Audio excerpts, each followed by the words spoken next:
Assalamualaikum warahmatullahi wabarakatuh. Kali ini penulis ingin membahas soal bagaimana sih memilih oli yang baik ya. Penulis biasanya bahas ini sepotong-sepotong, nggak full mulai dari gimana caranya penulis menentukan oli yang baik dengan yang jelek. Sebenarnya sih penulis ini ingin ya membahas soal kandungan aditif, tapi materinya terlalu banyak, rasanya nggak bisa kalau sekedar sambil ngomong gini, harus pakai referensi. Jadi untuk soal aditif, fungsi-fungsi aditif di oli itu nanti penulis pakai model PowerPoint aja, biar lebih yakin sumbernya, biar ya nggak salah sebut lah, karena banyak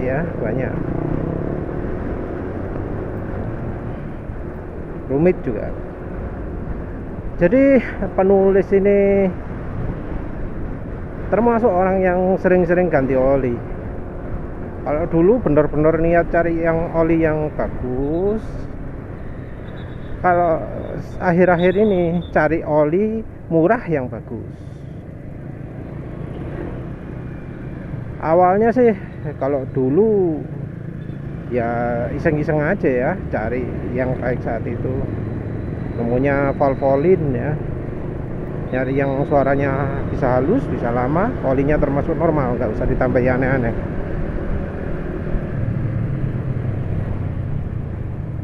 Kalau sekarang ini lebih karena kecewa dengan oli rekomendasi pabrikan. Dulu itu penulis langganannya Valvoline, motor apapun kasih Valvoline, cuma sekarang ini Valvoline sudah nggak ada lagi di pasaran ya.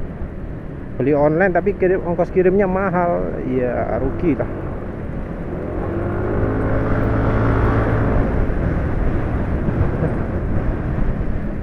Ya pertama penulis dikecewakan oleh suara motor Honda. Kalau yang ingin tahu suaranya, lihat aja video penulis yang tentang cara bikin suara motor senyap ya.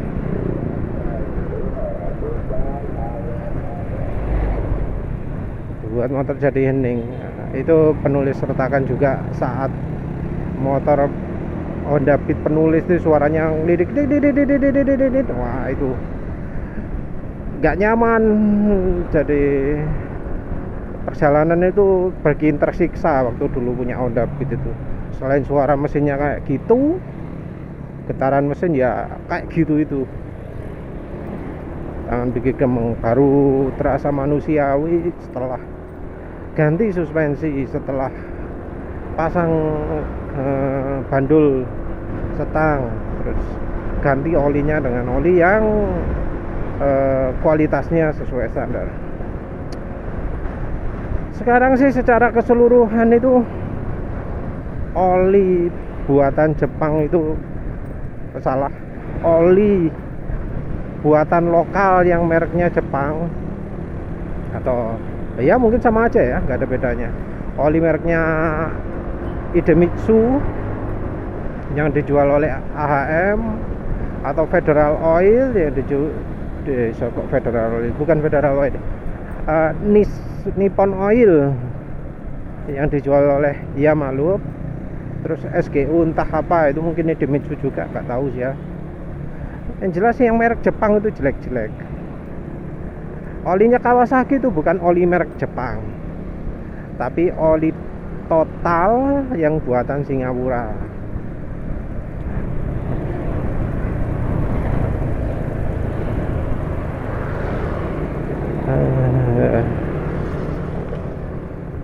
Ya, terus penulis itu sering banget ganti-ganti oli, karena ganti-ganti oli jadi jadi tahulah sifat dari oli. Kita ini ngomong dengan acuan suara kasar mesin ya. Suara kasar mesin, oli nggak harus sangat kental, tapi harus bikin suara mesin halus. Soalnya ya, Mungkin banyak yang ngomong nggak mungkin membedakan suara mesin halus dan kasar itu. Ya terserah lah ya. Kalau untuk penulis sih memungkinkan. Untuk penulis sih gampang, tinggal buka ini helm, dengerin suara motor yang lain, bandingkan dengan suara motor penulis. Kalau suara motor penulis ketutupan, kalah keras dengan suara motor lain, yaitu artinya motor lain itu suaranya kasar. Wes titik, gampang. Perbandingannya silahkan sama-sama NMAX, silahkan sama-sama Honda Beat, silahkan sama-sama Next 2, no problem. Ayo. Kalau suara mesin penulis lebih kasar, ya penulis akui. Tapi sekarang ini kayaknya masih halus semua. Ya semoga aja ini yang NMAX ini nggak pernah kelolosan ya, karena ini mesin sensitif banget, ngerusak oli, bikin oli nggak awet.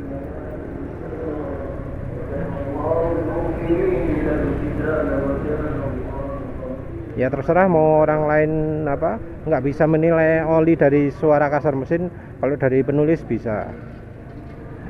Suara kasar yang harus diperhatikan itu adalah suara esek-esek, suara yang kayak diamplas. Jadi kayak mesin dengan mesin saling bergesekan, itu jadi kayak suara amplas gitulah, kayak diasah, besi diasah. Jadi suaranya desis, cirinya suara desis, bukan suara kelotak-kelotak ya, bukan suara tek tek tek tek, bukan suara trik trik trik. Ya walau itu bisa juga hilang suaranya ya kalau sudah olinya bagus. Tapi yang lebih terutama adalah suara seperti amplas. Suara seperti amplas itu mudah dijumpai di motor Matic Honda. Ya nanti kalau penulis ada motor Honda lewat, penulis kasih contoh lah ya. Matic Honda loh ya. Jadi suara kasar itu kriteria pertama. Dan kebetulan ya, ya mungkin karena cara ukurnya menurut penulis pas, suara kasar ini seringkali berkaitan dengan warna oli. Kalau suara mesin sudah mulai kasar, itu warna oli sudah mulai hitam. Jadi pas warna hitam suara mesin pasti kasar. Terus kalau dari soal bau ya, bau oli aslinya itu nggak berbau kan, atau kadang wangi sedikit gitu. Kalau sudah waktunya ganti oli, itu bau knalpotnya kuat. Susah menjelaskannya ya, ada bau khas gitu loh. Mungkin itu baunya bau racun ya, racunnya oli bekas. Kan oli bekas itu beracun. Jadi gini, oli itu beracun karena dipakai. Oli yang nggak dipakai itu nggak ada racunnya. Racunnya itu sumbernya dari pembakaran ya. Nama racunnya penulis lupa, nanti ya kalau sempat penulis sertakan lah. Jadi penulis menilai dari suara. Kalau bau nggak terlalu ya. Soalnya kalau dari suara itu, suara mesin begitu sudah kasar warnanya pasti sudah hitam. Tapi oli sudah hitam belum tentu penulis ganti. Begitu pula oli masih jernih belum tentu penulis nggak ganti. Kalau suaranya sudah kasar walau olinya bening ya tetap penulis ganti. Biasanya itu oli-oli jelek, oli yang nggak punya perlindungan, nggak punya film strength, dipakai sebentar kasar. Jadi yang bikin oli rusak itu macam-macam, makanya ya cara ngujinya jadi macam-macam juga. Kita harus tahulah sifat-sifat dari aditif ya. Maksudnya ini jelaskannya dari aditif dulu, tapi ya aditif soal nanti lah. Nulis jelaskan singkatnya. Jadi oli yang film strike-nya kuat itu membuat mesin halus, terutama di RPM rendah. RPM rendah ya tinggi pun halus.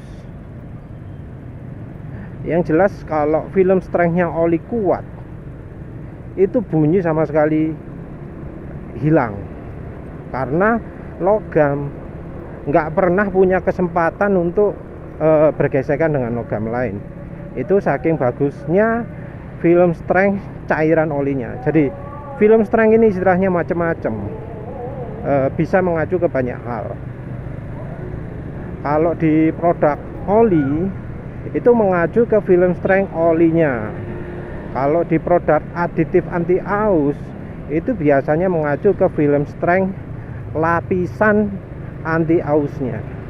Lapisannya biasanya lapisan padat ya.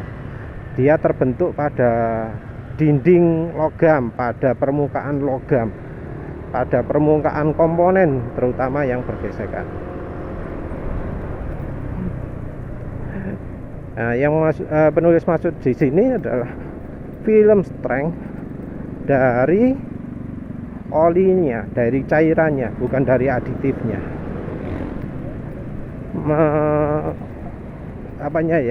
Dari bahan dasarnya. Jadi ini bisa berupa campuran oli dengan bahan ester atau fatty acid lainnya. Jadi aditifnya aditif organik ya. Organik itu bahan yang ada unsur karbonnya C dan H.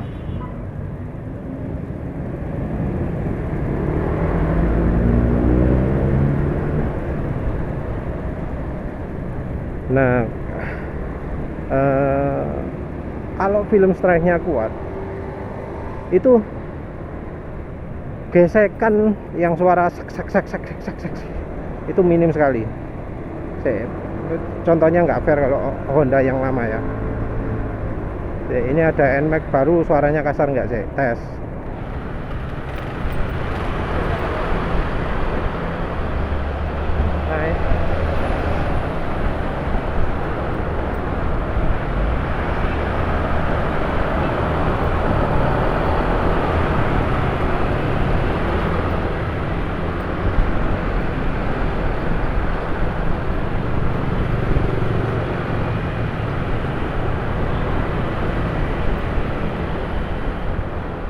Ya entahlah bisa dengar apa enggak ya.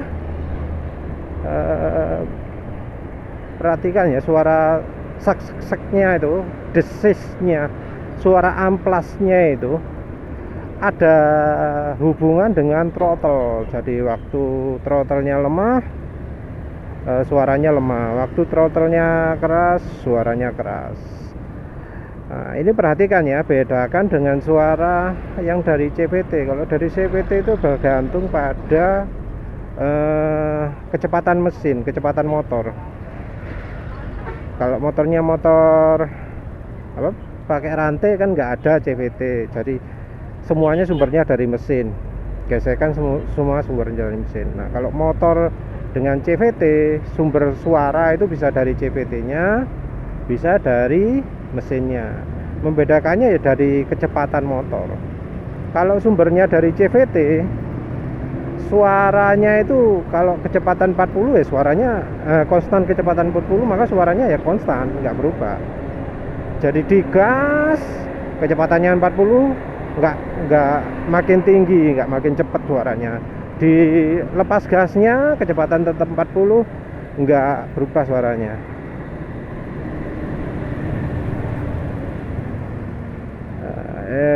Agak susah menjelaskannya. Ini ada motor yang mengalami dua-duanya. CVT-nya kasar tapi mesinnya kasar juga. Bisa ngenalin nggak nih?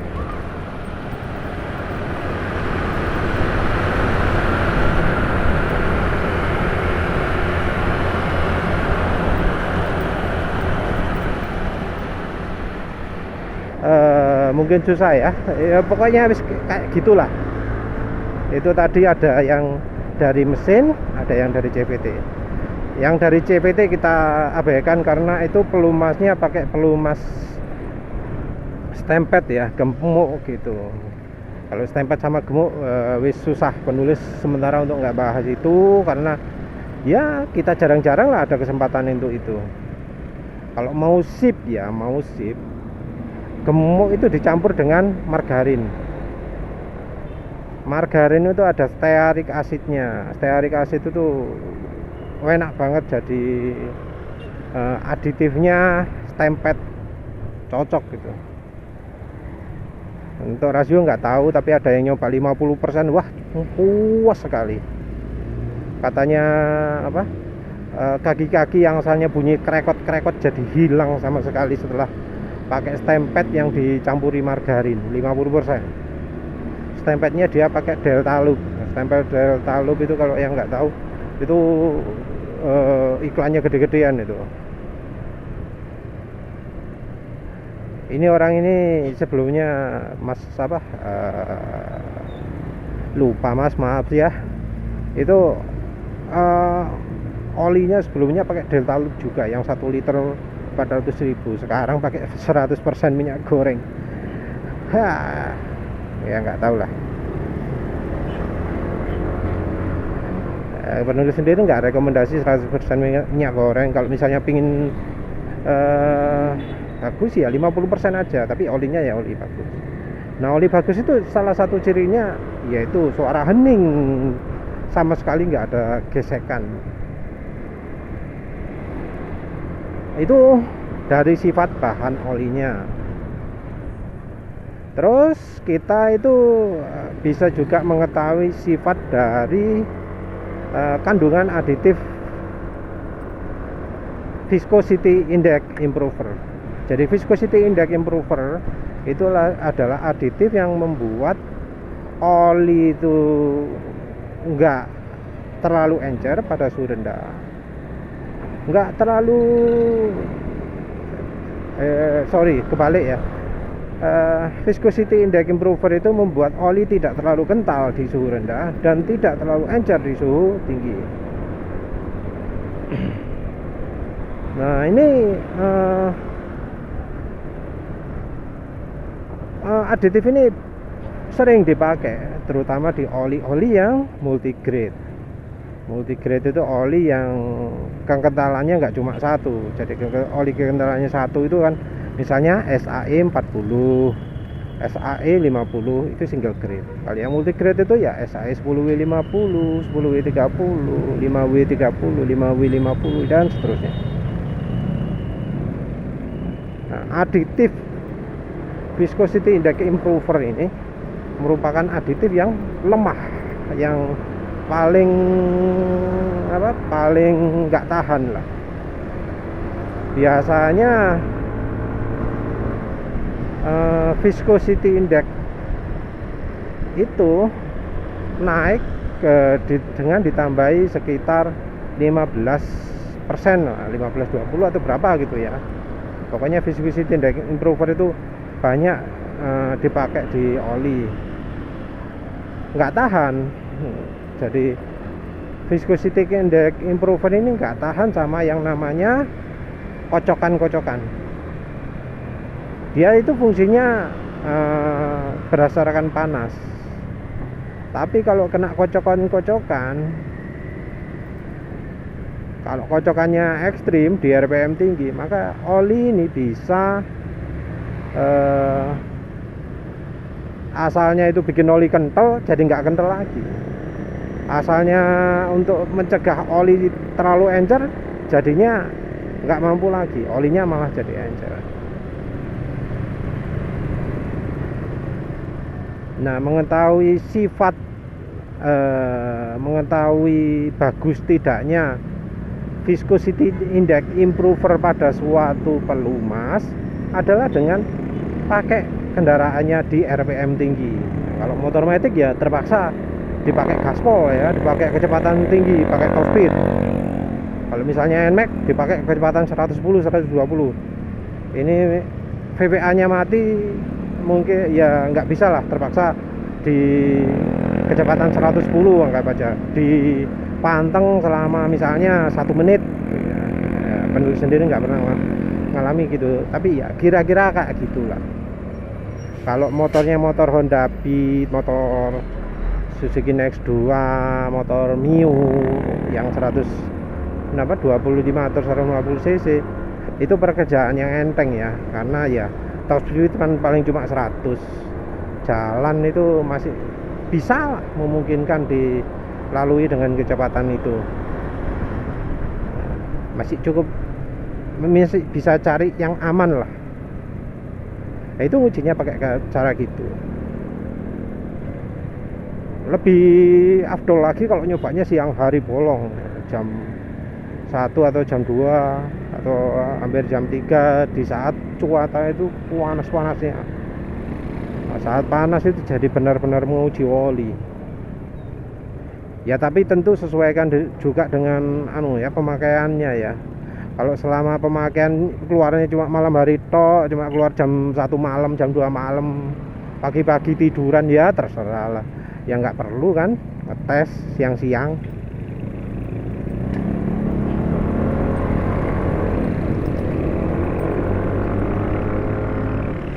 Ya dari RPM tinggi ini kita bisa tahu lah. Kalau misalnya apal dengan reaksi mesin, ya silakan pakai reaksi mesin. Tapi kalau dari penulis lebih gampang pakai suara. Ya tentu aja nggak selagi di jalan kayak gini. Kalau selagi di jalan mungkin ya nggak bisa ya. Suara kendaraan lain kan berisi. Suara kendaraan lain kan kasar-kasar karena mereka olinya nggak begitu bagus kan. Sangat jarang kan di jalan itu suara mesinnya halus. Langka sekali. Jadi ya ini cara pakainya, dipakai kecepatan cukup tinggi,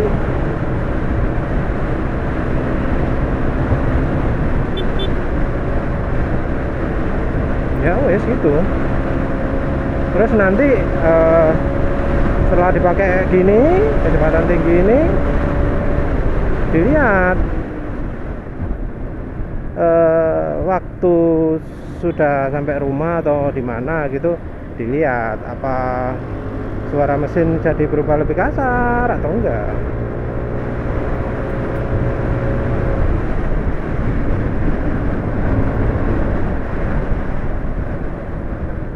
Nah, kalau lebih jadi kasar itu makanya itu artinya oli tersebut punya aditif viscosity index improver yang jelek. Punya kalau dari uji ASTM-nya itu shear stability yang jelek, SHEAR yang jelek.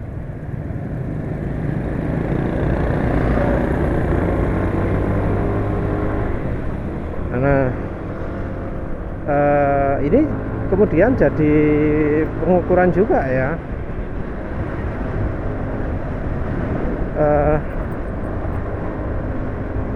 Ini dari dua hal itu aja sudah bisa jadi ukuran ya untuk mencari oli yang baik. Yang berikutnya adalah mempelajari bagaimana kemampuan oli ketika dipakai berkelanjutan.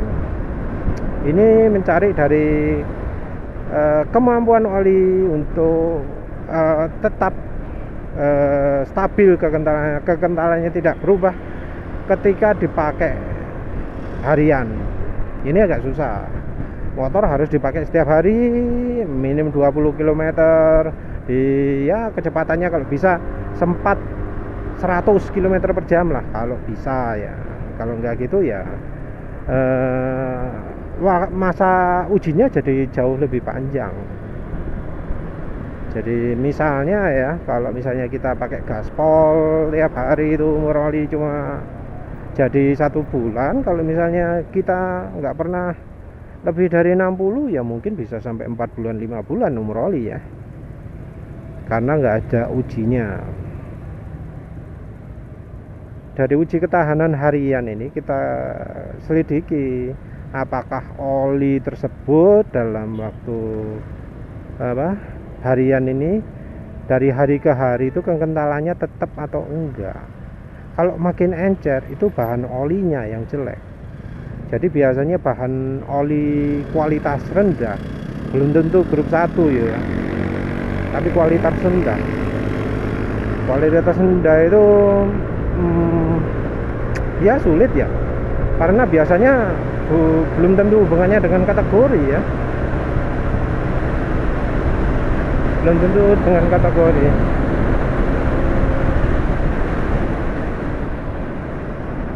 Jadi misalnya oli grup 2. Oli grup 2 itu kan macam-macam ya. Namanya grup 2 itu kualitasnya ya nggak setara lah, nggak selalu setara. Contoh oli Evalup lah. Evalup yang runner. Itu oli grup 2 kalau dari sisi pengkategoriannya kan itu pakai hasil pengolahan oli bekas. Oli bekas terus diolah di apa nih? Ada nama prosesnya apa gitu loh. Pokoknya nanti jadinya jadi oli grup 2.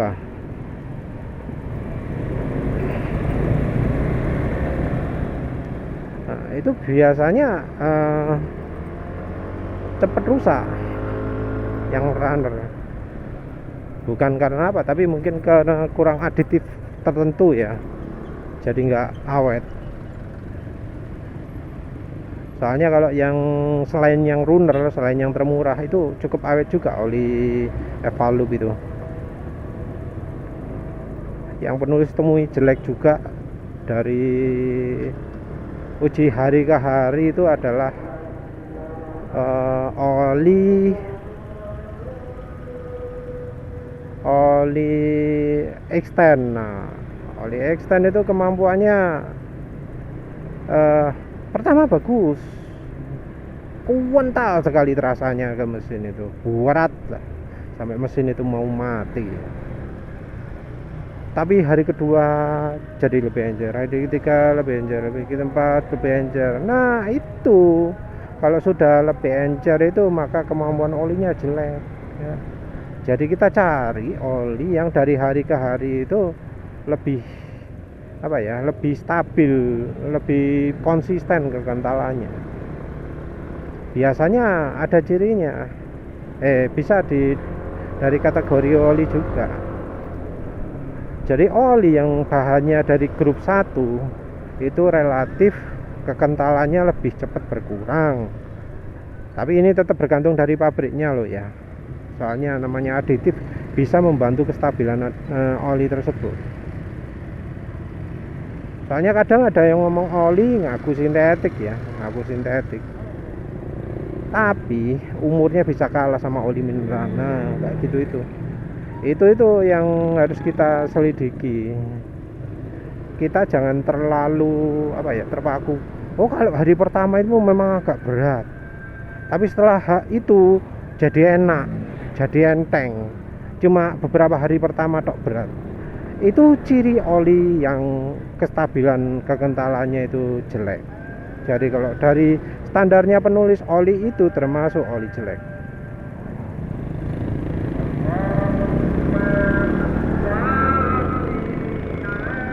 Dan selain itu uji oli yang lain dari aditif anti aus. Ini agak sulit ya. Soalnya aditif anti aus itu terpakai ketika kemampuan oli berkurang.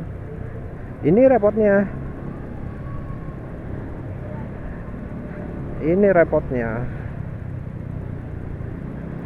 Ada 2 macam aditif ya. Yang untuk anti aus ini. Sebenarnya dua-duanya anti aus ya, anti wear, tapi seringkali aditif anti wear itu anti aus itu mengacu kepada aditif ZDDP atau boron. Aditif yang perlindungannya nggak sekuat aditif anti aus satunya, namanya extreme pressure, tapi juga dibutuhkan. Karena apa? Karena yang namanya gesekan antara komponen mesin itu nggak harus nunggu dulu, nggak harus nunggu sangat panas dulu. Dari suhu rendah pun sudah bisa.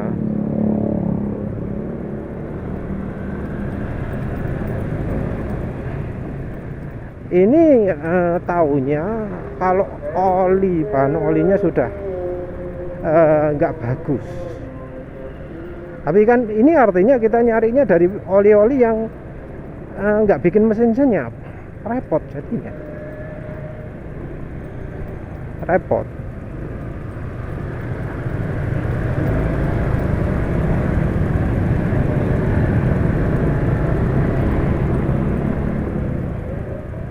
nggak repot jadinya ya kita makanya ngujinya ya ketika kondisi yang paling ideal, kondisi yang paling tidak ideal untuk oli mesin. Jadi misalnya setelah dipakai kencang lama gitu ya, atau dipakai di panas-panas, dipakai kebut-kebutan, wah itu baru uji yang tepat. Soalnya kalau kita nunggu sampai olinya udah mulai encer, itu ada kemungkinan aditifnya itu sudah habis juga, karena aditif ini sifatnya konsumtif. Kita ngujinya cuma dari dipakai kebut-kebutan waktu olinya masih baru, dari situ.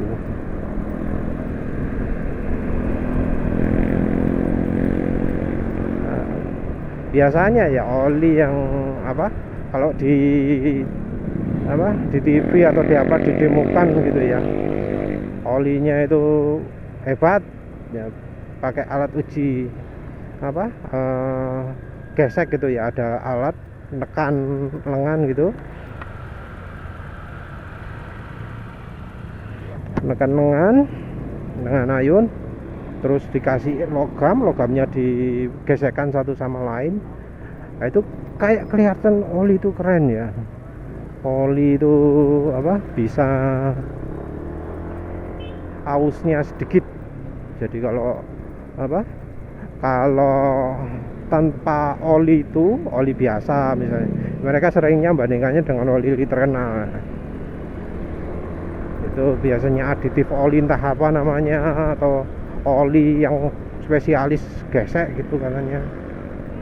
Biasanya bandingkannya dengan oli merek Mobil One, merek Shell, merek Castrol, merek ya macam-macam lah, oli-oli terkenal di dunia. Oli-oli terkenal di dunia itu dalam uji seperti itu biasanya hasilnya nggak begitu bagus, karena ya memang fokusnya mesin itu kalau bisa mencegah bertemunya logam dengan logam, bukan ketika logamnya bergesekan. Jadi begitu logamnya sudah bertemu logam sampai menimbulkan panas, sampai menimbulkan tekanan sehingga reaksi kimia terjadi pada aditif anti aus, nah itu fungsi olinya sudah gagal, itu sudah oli jelek. Jadi aditif yang kerja extreme pressure-nya banyak itu hebat. Yang oli biasa itu kurat bisa bisa geroak banyak, bisa aus banyak, namanya scar diameternya itu. Nah kalau yang oli pakai aditif EP itu bisa cuma sedikit sekali, kecil gitu, biar nggak kelihatan. Itu ya di mesin nggak akan terjadi lah. Kalau geroaknya sebanyak itu ya mesinnya lah kacau tuh, kotakan. Tapi buktinya kan enggak. Ada oli ya buktinya kan enggak mereka pakai, padahal mereka ya pakai oli terkenal.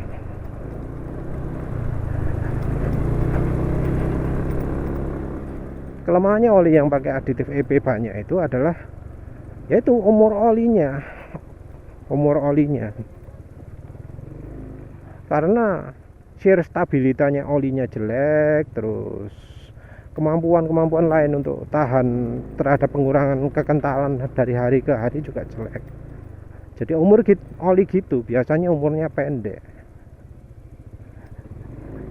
karena ya yang namanya aditif itu nggak bisa terusan, pasti habis. Jadi umur mereka itu biasanya kalau sering dipakai kencang ya 1000-2000 km itu aja. Makanya orang ganti tiap 2000 km. Ya wes gitu aja lah, panjang ya, butuh sambung ya. Ya wes gitu aja, terima kasih sudah menonton. Assalamualaikum warahmatullahi wabarakatuh.